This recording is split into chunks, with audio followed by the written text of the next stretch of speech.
كنت عايزة أعرف رأي فضيلة الشيخ في صوم المرأة في خلال فترة الحيض. صوم المرأة ولا ربنا أباحها؟ لأني لما بقرا في القرآن ما بلاقيش أي آية بتدل إن المرأة المفروض إنها تفطر في فترة الحيض. صوم المرأة خلال فترة الحيض. شكرا يا مي. القرآن الكريم لم يأمر المرأة الحائض بالامتناع عن الصيام كما كنا نظن. فعلا فعلا. ليه بقى؟ تعالى على آية الصيام. كتب عليكم الصيام كما كتب على الذين من قبلكم لعلكم تتقون. نعم. إلى أن وصل الله سبحانه وتعالى وقال فمن كان منكم مريضا أو على سفر فعدة من أيام أخرى. استثناءين من الصيام، المريض والذي على سفر. حتى سفر زمان غير سفر دلوقتي طبعا. المريض هنا هل تدخل المرأة الحائض تحت بند المرض؟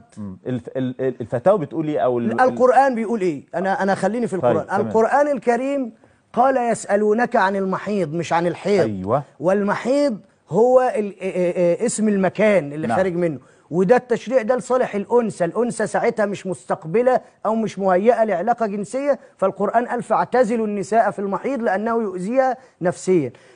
هل الله قال فاعتزلوا النساء في يسألونك عن المحيض قل هو أذى؟ هل قال الله قل هو مرض؟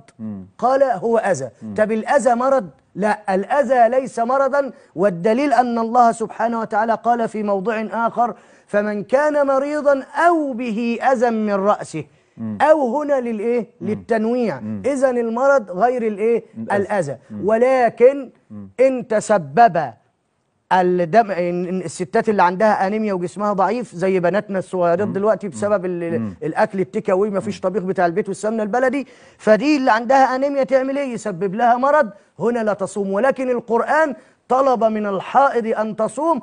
وكمان المفاجأة ان الحائض والجنب له ان يقرأ القرآن وله ان يمس المصحف، لان الله سبحانه وتعالى قال لا يلمسه إلا المطهرون، ولا قال لا يمسه إلا المطهرون؟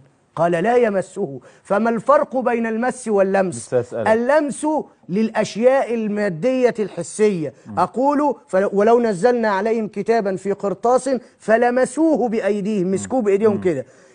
أما مس الذين إذا مسهم طائف من الشيطان، المس للأشياء المعنوية. فالله يقول في هذه الآية أن هذا الكتاب العظيم الكتاب المكنون لا يمسه أي لا يتداخل في أعماقه ولا يتفاعل مع نفسه إلا المطهرون. ما قالش الطاهرون. يبقى الحائض لها أن تلمس القرآن أو تقرأ القرآن ولها أن تصوم.